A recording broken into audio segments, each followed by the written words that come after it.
जैसा कि आप सब जानते हैं, राउज एवेन्यू कोर्ट ने दिल्ली के मुख्यमंत्री अरविंद केजरीवाल जी को समन किया है और कोर्ट में अपीयर करने को कहा है। हम कोर्ट के आदेश का सम्मान करते हैं और हम इस मैटर में जो ऑनरेबल कोर्ट है, राउज एवेन्यू कोर्ट, उसके कोर्ट के सामने अपना पूरा पक्ष रखेंगे कि क्यों दिल्ली के मुख्यमंत्री अरविंद केजरीवाल जी ने जो 5 समन ईडी ने उनको दिए वो उस पर क्यों नहीं गए। नंबर 1 और सबसे महत्वपूर्ण, हम ऑनरेबल कोर्ट को ये बताएंगे, हम न्यायालय को ये बताएंगे कि जो 5 समन ईडी ने इशू किए ये 100% गैर कानूनी थे। हर समन आने के बाद दिल्ली के मुख्यमंत्री अरविंद केजरीवाल जी ने लिखित रूप में उस समन में क्या क्या गैर कानूनी है ईडी को बताया।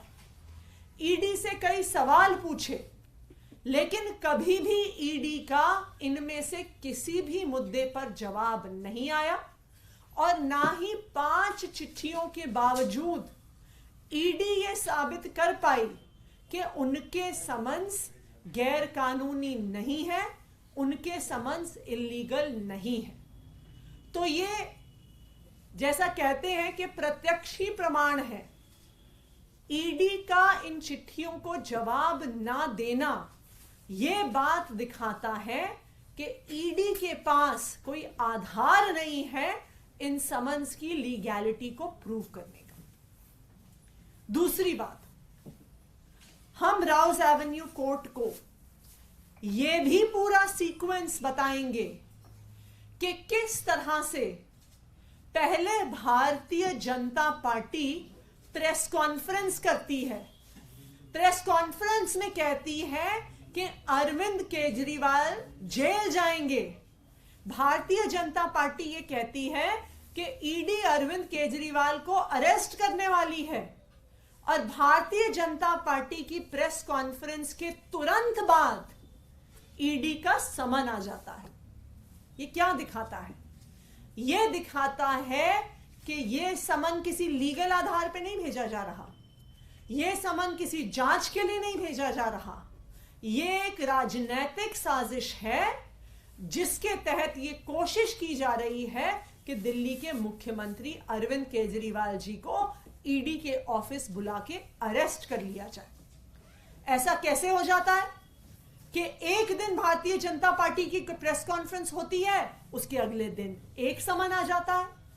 भारतीय जनता पार्टी की दूसरी प्रेस कॉन्फ्रेंस होती है, उसके बाद दूसरा समन आ जाता है। तीसरी प्रेस कॉन्फ्रेंस होती है, तीसरा समन आ जाता है।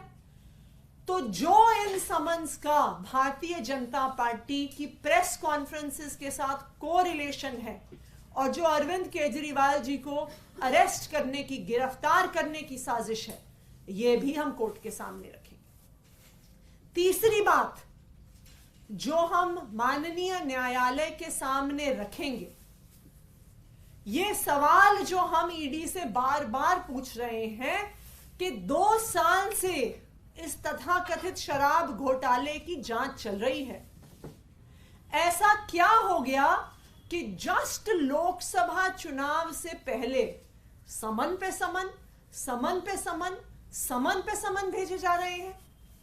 2 साल तक ईडी का कोई इंटरेस्ट नहीं था अरविंद केजरीवाल जी से पूछताछ करने में, लेकिन जैसे ही लोकसभा चुनाव आता है, करीब आता है, प्रचार का समय आता है, तब अरविंद केजरीवाल जी को समन पर समन भेजा जा रहा है।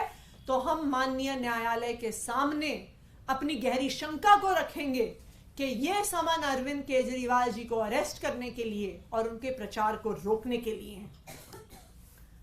चौथी बात जो हम माननीय न्यायालय के सामने रखेंगे कि किस तरह से जब से ये ईडी के समन भेजे जा रहे हैं, साथ ही साथ दिल्ली की चुनी हुई सरकार गिराने की साजिश हो रही है। ऑपरेशन लोटस की शुरुआत हो रही है। कुछ लोग हमारे विधायकों के पास पहुंच रहे हैं, उनको पैसों की ऑफर दे रहे हैं उनको टिकटों की ऑफर दे रहे हैं और कह रहे हैं कि अब तो ईडी का समन आ गया, अब अरविंद केजरीवाल जी गिरफ्तार होंगे और हम सरकार तोड़ देंगे। तो ये चौथी और महत्वपूर्ण बात है जो हम माननीय न्यायालय के सामने रखेंगे। पांचवी और शायद सबसे महत्वपूर्ण बात जो हम माननीय न्यायालय के सामने रखेंगे वो है पिछले 2 दिन का घटनाक्रम जो हमने ईडी को एक्सपोज किया, उनकी सच्चाई को एक्सपोज किया और पूरे देश के सामने रखा कि किस तरह से इन्फोर्समेंट डायरेक्टोरेट बयानों के ऑडियो गायब कर रहा है, किस तरह से सुप्रीम कोर्ट और राउज एवेन्यू कोर्ट के आदेश के बावजूद ऑडियो नहीं है इंटेरोगेशंस का, उस ऑडियो को डिलीट कर दिया गया है, किस तरह विटनेसेस कह रहे हैं कि रिटन स्टेटमेंट में और जो उन्होंने वहां पे बोला था उसमें अंतर है। इसको भी हम कोर्ट के सामने रखेंगे क्योंकि माननीय न्यायालय को यह पता होना जरूरी है कि आज के दिन ईडी कोई जांच नहीं कर रही है, ईडी कोई सत्य तक पहुंचने की कोशिश नहीं कर रही है। आज ईडी का सिर्फ एक मकसद है कि भारतीय जनता पार्टी शासित केंद्र सरकार ईडी का प्रयोग करके अरविंद केजरीवाल को कुचलना चाहती है। आज ईडी का प्रयोग करके अरविंद केजरीवाल की सरकार को बदनाम करने की कोशिश है, अरविंद केजरीवाल को गिरफ्तार करने की कोशिश है और अरविंद केजरीवाल को किसी ना किसी तरीके से उनको राजनीतिक तौर पे खत्म करने की कोशिश है। तो ये सारा षड्यंत्र हम माननीय न्यायालय के सामने रखेंगे कि इस देश के देश के कोर्ट्स को, न्यायालयों को पता होना चाहिए कि किस प्रकार से केंद्र सरकार अपनी एजेंसीज खास करके ईडी और सीबीआई का अपने राजनीतिक प्रतिद्वंदियों के खिलाफ उपयोग कर रही है। Thank you. मैम एक सवाल है, कोर्ट का ऑर्डर की कॉपी भी आ गई है, आदेश में लिखा गया है कि ईडी के पास केजरीवाल जी से पूछताछ करने के लिए पर्याप्त तथ्य मौजूद थे, इसलिए उनके समन ठीक थे। ये ऑर्डर की कॉपी में ये लिखा गया है, कोर्ट की कॉपी में, इस पर क्या कहेंगे? देखिए, अभी तक कोर्ट के सामने हमारा पक्ष गया नहीं है। जैसा मैंने आपको कहा, हम एक सूचनाबद्ध तरीके से जो कुछ भी घटनाक्रम पिछले कुछ दिनों में घटा है, कौन से वो तथ्य हैं जो दिखा रहे हैं कि ये एक राजनीतिक साजिश है, किस तरह से भारतीय जनता पार्टी की प्रेस कॉन्फ्रेंसेस और ईडी के समन्स एक दूसरे से जुड़े हुए हैं, किस तरह से ईडी ने ऑडियो को डिलीट किया है, किस तरह से ईडी अब छापे मार रही है, यह भी नहीं बता रही कि किस केस में छापे मार रहे हैं। तो ये पूरा पक्ष राउज एवेन्यू कोर्ट के सामने रखा जाएगा। एक सवाल छोटा सा, उत्तर दक्षिण के बीच जो फंड एलोकेशन है उसको लेकर जंग छिड़ी है, नौबत यहाँ तक आ गई। कर्नाटक सरकार के जो लोग हैं उन्होंने जंतर मंतर पर प्रदर्शन किया, आप भी दिल्ली की वित्त मंत्री हैं, इसे कैसे देखती हैं? देखिए, दिल्ली के साथ तो फाइनेंशियल इनजस्टिस अनंत काल से होता आ रहा है। दिल्ली सरकार का शेयर ऑफ इनकम टैक्सेस तकरीबन 15,000 करोड़ है, लेकिन दिल्ली को केंद्र सरकार से मात्र 950 करोड़ रुपए मिलते हैं।